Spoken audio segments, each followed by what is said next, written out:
بسم اللہ الرحمن الرحیم۔ السلام علیکم ورحمۃ اللہ وبرکاتہ۔ ناظرین، استقبال ہے آپ کا العربیۃ من القرآن الکریم میں۔ ہم نے پیچھے 5 سبق پڑھ لیے اور چھٹے سبق میں الحمدللہ ہم نے پچھلے 5 سبقوں کی مشق بھی کر لی۔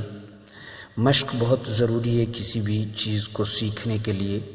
زبان سیکھنے کے لیے بنیادی طور سے مشق ہی ہے۔ 4 چیزیں ہوتی ہیں کسی بھی زبان کو سیکھنے کے لیے: پڑھنا، لکھنا، بولنا اور سننا۔ ہمیں چاہیے کہ سنیں، خوب اچھی طرح سے سنیں اور لکھیں ضرور۔ چاہیں تو کاپی میں لکھیں، اور آج کل موبائل فون میں نوٹ لکھنے کی کئی ایپ آتے ہیں، کوئی بھی عمدہ سا ایپ ڈاؤن لوڈ کر کے اس میں بھی آپ لکھ سکتے ہیں، جتنا چاہیں اتنا لکھ سکتے ہیں۔ زیادہ سے زیادہ لکھیں اور مشق کریں کہ یہ بہت ضروری ہے۔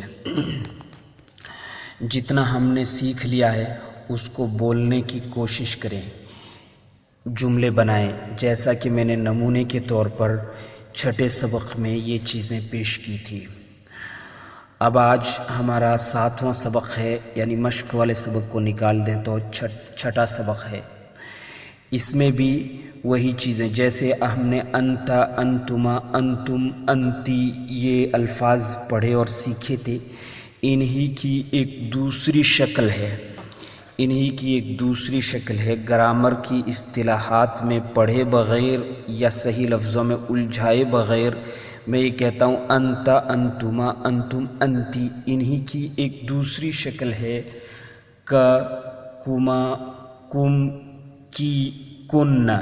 یہ تمام الفاظ بھی قرآن کریم میں آئے ہیں اور عربی زبان کے بنیادی لفظوں میں سمجھے جاتے ہیں۔ ان کے بغیر ہم ایک قدم آگے نہیں بڑھ سکتے۔ کا، کما، کم، کی، کن۔ کا، تو، تیرا، تجھے۔ انتا کا معنی صرف تو تھا، یہاں کا ہے، اس کا معنی تو ہوتا ہے، کبھی کبھی تیرا ہوتا ہے، کبھی تجھے یا تجھ کو ہوتا ہے۔ اسی طرح کما، کما تم دو، تمہارا، تم کو، تمہیں۔ مذکر مؤنث دونوں کے لیے کما آتا ہے اور اس کے یہ سب ترجمے دو ہوں۔ جب 2 ہوں تو تم یا آپ، تمہارا، تم کو، تمہیں۔ کم، کم تم سب، تمہارا، تم کو، تمہیں۔ کی، تو، تیرا، تجھے۔ کن، تم سب، تمہارا، تم کو، تمہیں۔ یہ سب بھی آپ اپنی کاپی میں اسی طرح سے لکھیں اور یاد کریں۔ آگے جب ہم بڑھیں گے مرحلہ بمرحلہ، درجہ بدرجہ جب ہم آگے بڑھیں گے تو انشاءاللہ ان سب کی حقیقت خوب سمجھ میں آئے گی اور ہم زبان عربی کو اچھی طرح سمجھنے میں، سیکھنے میں انشاءاللہ کامیاب ہوں گے۔ ہو، ہما، ہم، ہا، ہن، یہ بھی انہی کے بھائی ہیں۔ ہو وہ، اس کا، اس کو، اسے، یہ مذکر کے لیے آتا ہے۔ ہما وہ 2، مذکر مؤنث دونوں کے لیے۔ ان کا، ان کو، انہیں۔ ہم وہ سب، یہ مذکر کے لیے۔ ہم وہ سب، ان کا، ان کو، انہیں۔ ہا وہ، اس کا، اسے، یہ مؤنث کے لیے، صرف مؤنث کے لیے آتا ہے ہا۔ ہن یہ بھی جمع مؤنث کے لیے آتا ہے، تثنیہ کے لیے ہما۔ ہن وہ سب، ان کا، ان کو، انہیں۔ یہ سب ان کے معانی ہیں۔ 2 اور بچ جاتے ہیں متکلم کے لیے۔ متکلم کہتے ہیں خود کی ذات کو، بولنے والا۔ متکلم کا مطلب ہوتا ہے بولنے والا، یعنی میں یا ہم۔ میں، میرا، مجھ کو، مجھے۔ مذکر مؤنث کچھ بھی ہو اس کے لیے لفظ یا آتا ہے، یا ساکن، یا ساکن۔ اور نا یعنی ہم، ہمارا، ہم کو، ہمیں۔ مثلا ربی میرا رب، کتابی میری کتاب، قلمی میرا قلم، داری میرا گھر۔ اس طرح جو بھی لفظ آپ نے سیکھے ہیں ان سب کو اس کے شروع میں جوڑ کر کے آپ مشق کر سکتے ہیں۔ ربنا ہمارا رب، ربنا اور ربنا کب زبر آتا، کب پیش آتا، کب زیر آتا، یہ آگے کا مرحلہ ہے۔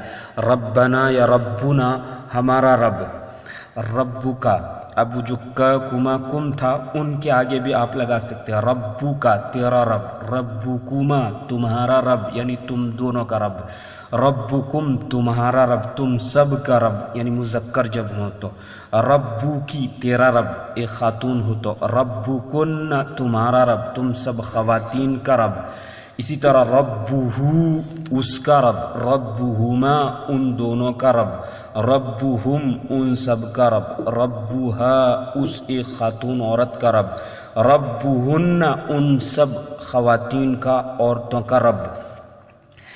اسی طرح کا کما کم، کی کما اور ہو ہما ہم، ان کے آگے آپ کوئی بھی سیکھا ہوا لفظ لگا سکتے ہیں، کتابہ اس کی کتاب، کتابہما ان دونوں کی کتاب، کتابہم ان سب کی کتاب، کتابہا اس ایک خاتون کی کتاب، کتابہن ان سب خواتین یا عورتوں کی کتاب۔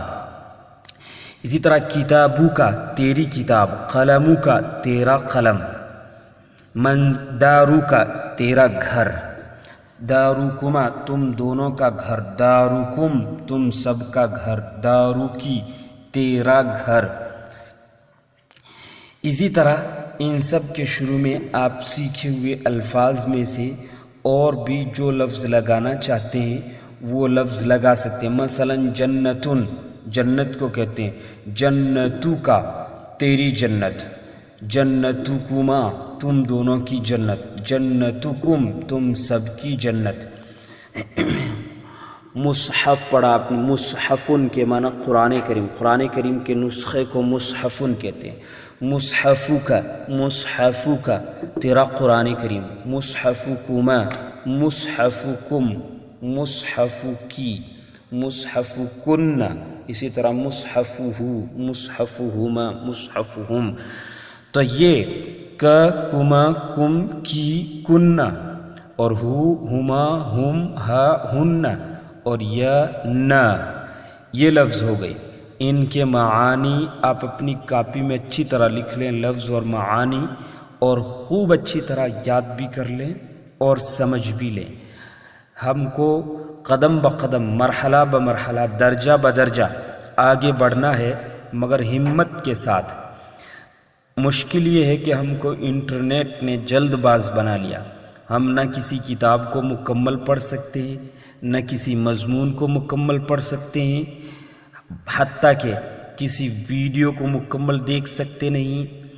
واٹس ایپ پر بھی کوئی مضمون لمبا ہو یا تھوڑا جامع ہو یا ذرا بھی طویل ہو تو اس کو ہم پڑھ نہیں سکتے، کچھ پڑھا اور چھوڑ دیتے، کوئی کتاب لی 2-3 صفحے پڑھے اور چھوڑ دی۔ یہ انٹرنیٹ نے بہت بڑی پریشانی پیدا کر دی ہے، ہم کو جلد باز، حد سے زیادہ جلد باز بنا لیا۔ نتیجہ یہ ہوتا ہے کہ ہمارے پاس وقت بھی نہیں ہوتا اور ہم حاصل بھی کچھ نہیں کر سکتے۔ وقت بھی نہیں ہوتا یعنی وقت ضائع کرتے رہتے ہیں، پھر بھی زبان سے یہی کہتے ہیں کہ ہمارے پاس وقت نہیں۔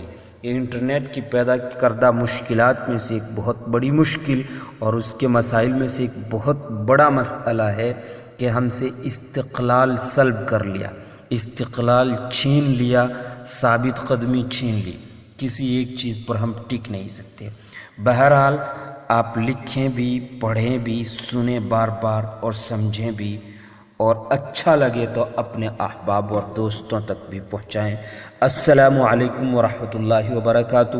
میں نصیر الدین قاسمی، خادم ادارہ مرکز المعارف، دوانی ڈھانی، پیپاڑ، جودھ پور، راجستھان۔